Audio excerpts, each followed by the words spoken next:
Hello friends, welcome. This is Neetu Kumari. आज का जो हमारा टॉपिक है वो है कंप्यूटर से रिलेटेड। कंप्यूटर की फर्स्ट, सेकंड, थर्ड, फोर्थ और फिफ्थ जनरेशन में कौन कौन सी चीज़ों का इस्तेमाल किया गया था, कब ये इन्वेंट हुई थी, किसने किया था, कौन कौन सी लैंग्वेजेस हैं। ऐसी बहुत सारी बेसिक चीज़ें हैं जो हमें कंप्यूटर से रिलेटेड आनी चाहिए, क्योंकि कंप्यूटर में आगे तो हमें पता है कि एमएस वर्ड हो गया, एक्सेल हो गया, इतनी सारी चीज़ें पूछी जाती हैं, लेकिन ज़्यादातर आपके सवाल पूछे जाएंगे कंप्यूटर से रिलेटेड, उसकी जनरेशन से रिलेटेड सवाल आपके पूछे जाते हैं। तो वो आपको पता होना चाहिए, ठीक है। ये हमारी थ्योरी वीडियो है। बाकी अगर आप एमसीक्यू क्वेश्चंस भी देखना चाहते हैं तो उसकी बहुत सारी वीडियोस मैंने अपलोड कर दी हैं, आप चेक कर सकते हैं। चलिए फिर सीधा स्टार्ट करते हैं। जैसे कि आप देख रहे हैं यहाँ पे कि जो फर्स्ट जनरेशन की हमारी है उसमें वैक्यूम ट्यूब का इस्तेमाल किया गया था, ठीक है। उसमें वैक्यूम ट्यूब का इस्तेमाल किया गया था और फर्स्ट जनरेशन के जो कंप्यूटर थे वो 1940 से, ठीक है, यानी कि 1940 से 1956 के बीच में जो है ये बने थे, ठीक है। और इसका जो एग्जाम्पल कोई आपसे पूछता है कि फर्स्ट जनरेशन का कंप्यूटर कौन सा है, तो वो हमारा एनिएक है। एनिएक के फुल फॉर्म में आप जो है वो आगे लिखी हुई है, मैं आपको बताऊंगी, ठीक है। वैसे होता है electronic numeric integrated automatic sorry integrated and calculator, ठीक है। तो ये हमारी एनईए की फुल फॉर्म होती है। चलिए आगे चलते हैं। सबसे अब दूसरी बात जो हम करते हैं वो है हमारा सेकंड जनरेशन। सेकंड जनरेशन जो है इसमें साइज थोड़ा वो करना पड़ेगा, चलिए ठीक है। सेकंड जनरेशन जो है उसमें ट्रांजिस्टर का इस्तेमाल किया गया था। फर्स्ट जनरेशन कोई पूछे तो हम कह सकते हैं कि वैक्यूम ट्यूब का इस्तेमाल किया गया था। दूसरी जनरेशन जो है उसमें ट्रांजिस्टर्स का इस्तेमाल किया गया था। दूसरी जनरेशन के जो कंप्यूटर्स हैं वो 1956 से 1963 के बीच में इनको डेवलप किया गया था। और इसका भी अगर कोई आपसे एग्जाम्पल पूछता है तो आप कह सकते हैं कि IBM 14104 कंप्यूटर जो है ये हमारा इसका एग्जाम्पल है सेकंड जनरेशन के कंप्यूटर का। क्योंकि इस तरह से भी सवाल आते हैं कि आपको कंप्यूटर के ऑप्शन दे दिए जाएंगे और फिर पूछा जाएगा कि कौन से जनरेशन के कंप्यूटर हैं, ठीक है।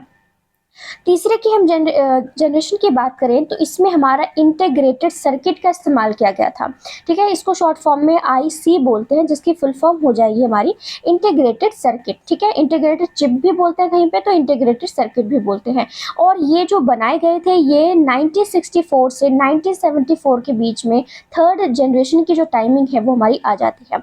और ये जो इंटीग्रेटेड चिप है, ये जो इंटीग्रेटेड सर्किट है, इसको बनाया किसने है, तो इसको बनाया है जैक किल्बी ने जो है इसको इन्वेंटेड किया था, ठीक है। ये नहीं पूछा है कि थर्ड जनरेशन के कंप्यूटर्स को किसने इन्वेंटेड किया था, नहीं।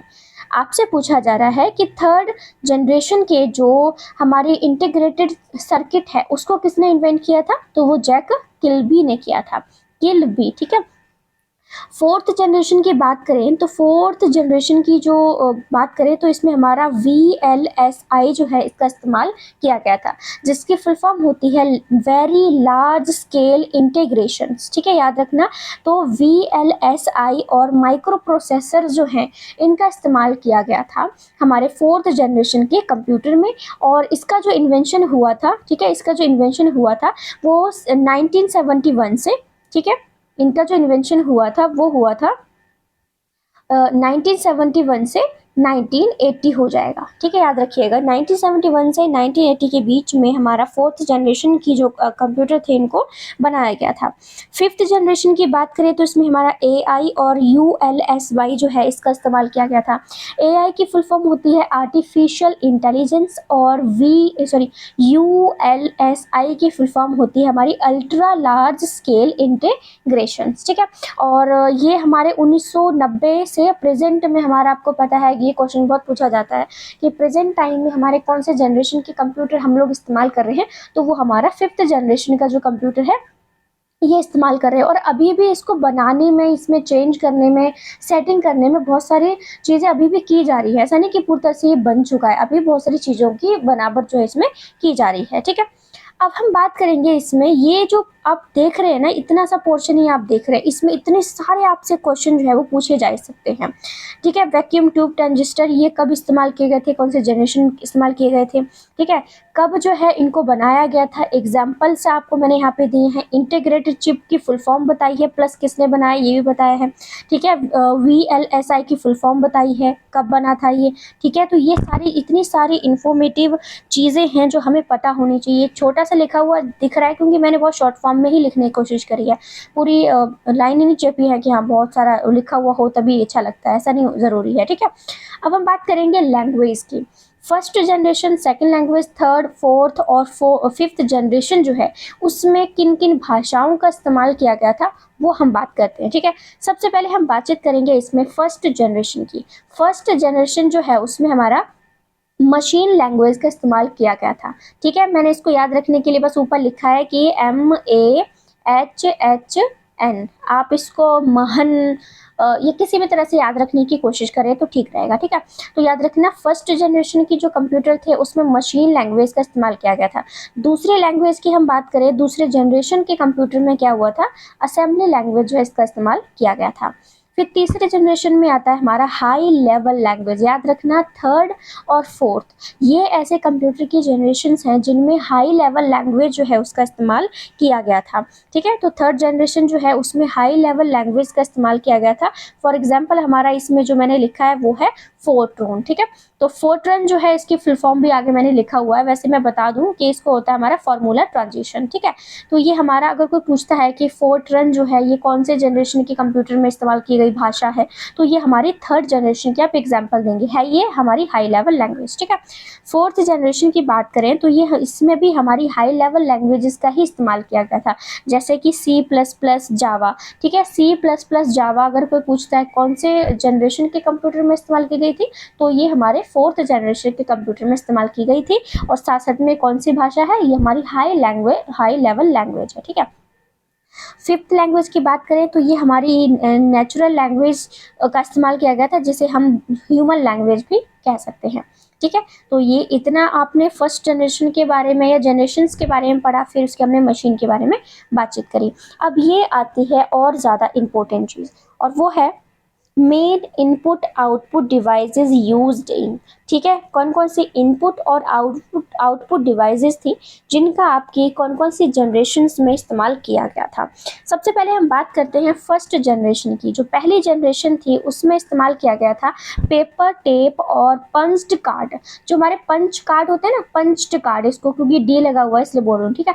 तो फर्स्ट जनरेशन के जो कंप्यूटर थे उसमें हमारा पेपर टेप और पंच कार्ड का इस्तेमाल किया गया था। दूसरी जनरेशन की बात करूं तो इसमें हमारे पंच्ड कार्ड और मैग्नेटिक टेप जो है उसका इस्तेमाल किया गया था, ठीक है। ये हमारे इनपुट और आउटपुट डिवाइसेस के नाम बता रही हूँ, ठीक है। आपने हेडिंग देखी होगी ये वाली, ठीक है। उसके बाद हम बात करते हैं तीसरी जनरेशन में magnetic tape, keyboard, monitor, printer, ये सब का इस्तेमाल जो है वो किया जाने लगा था। थर्ड जनरेशन की बात करें तो इसमें पॉइंटिंग डिवाइसेस जो आप इंग्लिश से अपनी उंगलियों से या पेन से पॉइंट करके कर सकते हैं, और कीबोर्ड हो गया, मॉनिटर हो गया, इनका इस्तेमाल होने लगा था। फिफ्थ जनरेशन की बात करें तो इसमें टच स्क्रीन भी, जैसे कि हम अपनी उंगलियों से हाथ से टच करके किसी चीज़ को आराम से चलाते हैं, जैसे अपने फ़ोन आप चलाते हैं, अपना लैपटॉप भी आप ऑपरेट करते हैं, आप कोई टैब भी इस्तेमाल करते हैं, तो ऐसी बहुत सारी चीज़ें होती हैं जो आप टच करके ही यूज़ करने लग जाते हैं। आप बाहर भी कोई चीज़ लेने के लिए जाते हैं तो वहाँ पर सिर्फ टच करते हैं और बहुत सारी चीज़ आपको प्रोवाइड हो जाती है। फिर उसके साथ साथ में आपको लाइट स्कैनर का इस्तेमाल होने लगा था, और प्रिंटर। ये हमारे इनपुट और आउटपुट डिवाइसेस हैं जो कि फर्स्ट, सेकंड, थर्ड, फोर्थ और फिफ्थ जनरेशन्स में इस्तेमाल किए गए थे, ठीक है। इनको ज़रूर जब मैंने इसको पढ़ा पहली बार तो मैंने भी इनके बारे में पहले नहीं पढ़ा था, इसलिए मैंने इसको बनाया हुआ है ताकि आपको भी वो चीज़ अच्छे से समझ में आ जाए, ठीक है। इसकी हेडिंग क्या थी,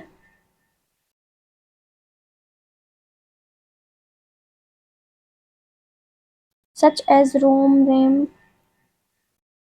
माफ़ कीजिएगा, इसकी हेडिंग में जो है वो ऐड करना भूल चुकी हूँ, तो अभी इसको थोड़ा स्किप कर देते हैं, ठीक है।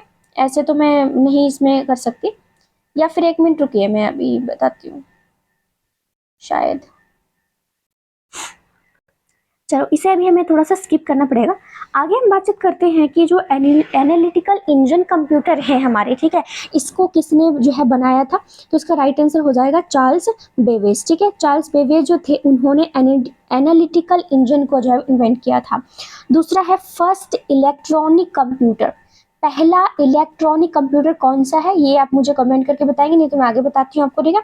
हम बातचीत कर रहे थे इसमें कि फर्स्ट इलेक्ट्रॉनिक कंप्यूटर जो है उसको किसने बनाया था, तो J.B.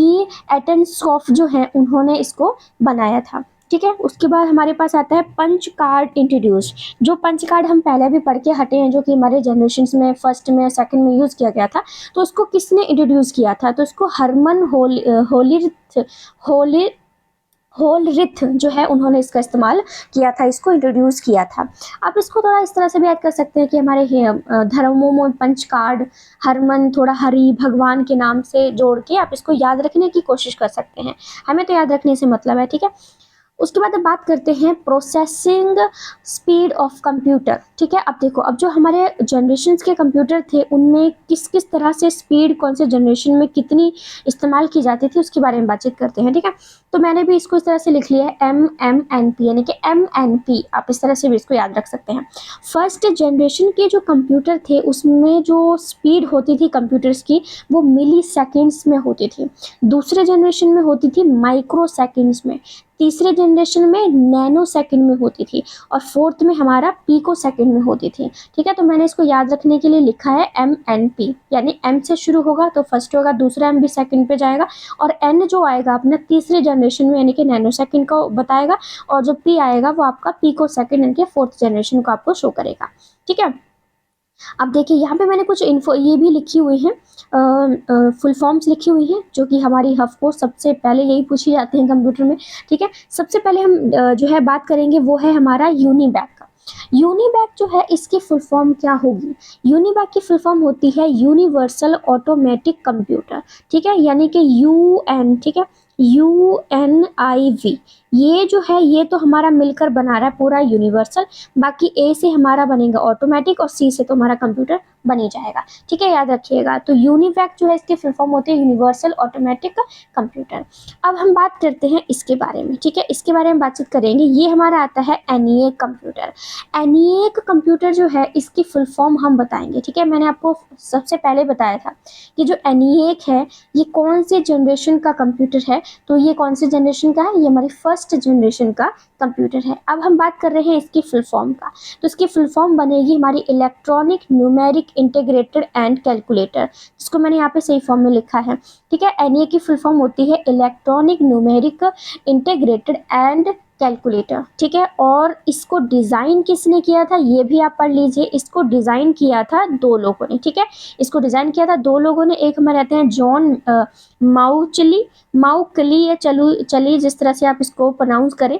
ठीक है, जो वैसे तो माउकली ही मैंने सुना था। तो John Mauchly and J Presper Eckert. ठीक है, तो ये दो ऐसे थे जिन्होंने जो ENIAC है उसको बनाया था। ठीक है, डिज़ाइन किया था। उसके बाद हम बात करते हैं यहाँ पे। ठीक है, कहाँ गया? ठीक है, उसके बाद हम बात करते हैं इसमें the first stored program electronic computer build in 1949 at the university of Cambridge in England was called the EDSEC।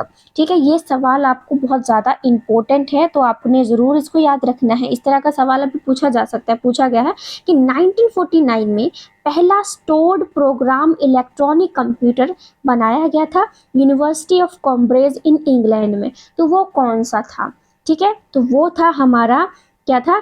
EDSEC। और EDSEC की फुल फॉर्म क्या होती है? Electronic delay stored automatic calculator. ठीक है, तो आप याद रखिएगा।